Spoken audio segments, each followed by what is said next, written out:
Bonsoir, c'est Tata Thérèse de Vitef Cuisine. Bon, aujourd'hui, on vous présente du mafé poulet, bon, c'est-à-dire de la sauce d'agatine.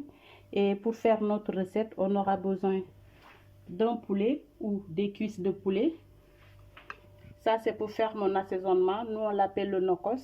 Là, j'ai 2 oignons coupés, de l'ail, du piment vert, du poivron, de l'oignon vert.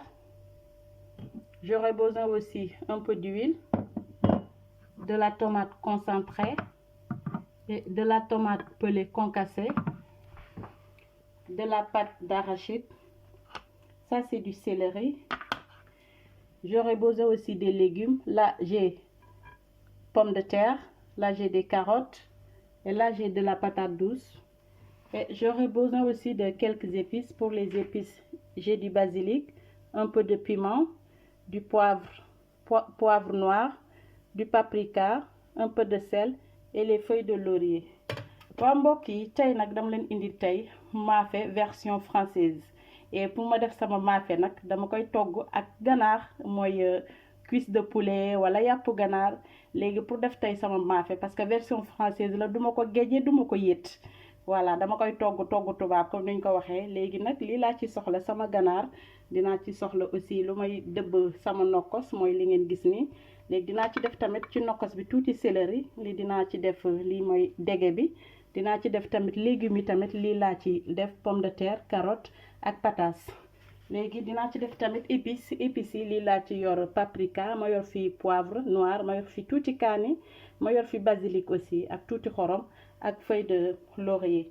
Maintenant, sans plus tarder, on va commencer. Voilà, maintenant je vais mettre un peu de sel.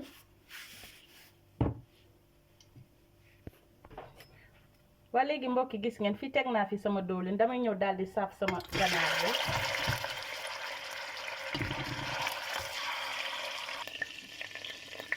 Waa mbokk gis ngeen léegi génne naa ganaar bi parce que xam nga rek ganaar bi dafa gaaw a seey moo tax ma dindi ko. Léegi damay ñëw daal di def tomate concentré bi.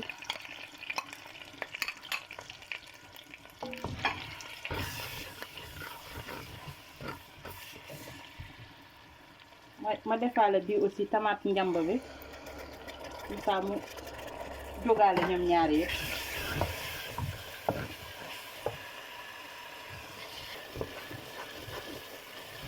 Ba léegi gis ne la dama koy bàyyi ba mu xaw a dog tuuti ma daal di def sama ñuluk. Maintenant je vais laisser cuire pendant 5 minutes. Après je vais rajouter de l'eau. Waa mbokk yi gis ngeen léegi tomate bi dog na. Maintenant damay ñëw mu ñuluk. Je rajoute de l'eau.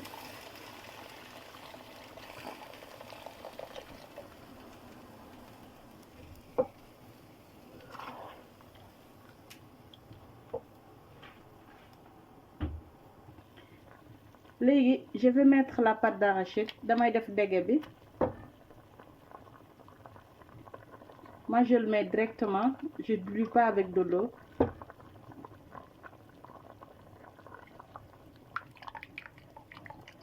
Et je vais remuer pour mélanger la pâte avec la sauce. Voilà, maintenant je mets les légumes. Je mets la carotte, la pomme de terre, je mets la patate douce et je laisse cuire pendant une quinzaine de minutes. Et on revient. Waa mbokk yi gis ngeen léegi damay ñëw def sama assaisonnement sama nokkos bi. Léegi def naa fi les oignons, tous les yubiyaaba comme niñ koy waxee. Tous les ingrédients def naa ko ci. Léegi damay ñëw ma daal di yokk tuuti ci basilic bi. Ma def ci feuille de laurier bi. Je mets un peu de piment et du poivre noir. Après, ma mixer ko. Là, je vais mixer le nokos. Waa mbokk yi gis ngeen léegi fu sauce bi tollu. Léegi damay ñëw ma daal di def tuuti ci nokos bi. Maintenant, je vais rajouter un peu de l'assaisonnement.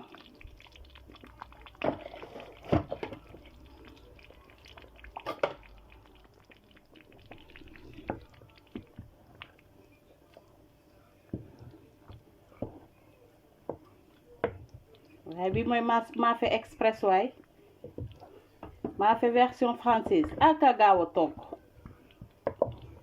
vite fait nga pare sa togg machallah. waa léegi maintenant je vais remettre le poulet parce que ganaar bi tëmbaluma ko ganaar bi dama ko firir en fait dama ko tourner rek pour mu am tuuti couleur léegi moom laay daal di tëmbalaat nii.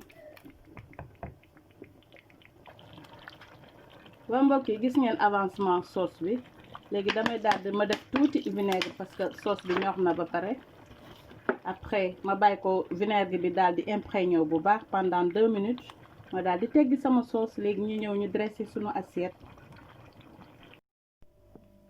ba mbokk yi gis ngeen macha allah Mafé au poulet baa ngi nii pare na oh jaar na yoon gis ngeen ko. lii laal dama ko séparé dama fi dindi ndawal bi ma daal di ko fi def ak légumes yi fii ma def ci soosu Mafé bi kese mu daal di ànd ak riz blanc bi muy ñànkatang nuñ koy tuddee. waaw gis ngeen waaw ba tax ni tey nag boo leen gisee ni sama présentation dafa xaw a spécial dama ko def ci ay barquette daf leen di wan ni tey poulet bi plat bi dafa am borom. waaw dafa am borom mi sama benn famille marocaine macha allah ñu wóolu Vitef Cuisine xam nga ñu ñëw naan ma tey Vitef Cuisine tey yow la ñu bëgg a àndal tey ci waañ bi muy la famille Alkamoni mi Ahmed Alkamoni yow yaa moom plat bi je te dédie cette recette du jour ma di la naan lekkal ba mu res ak jàmm ma di leen naan yéen tamit sama cher abonné yi bu leen fàtte de leen di abonné surtout c'est gratuit ngeen di liker di commenter aussi di partager et ma di leen jox dig daje ci Vitef Cuisine ak beneen yoon ak beneen recette merci.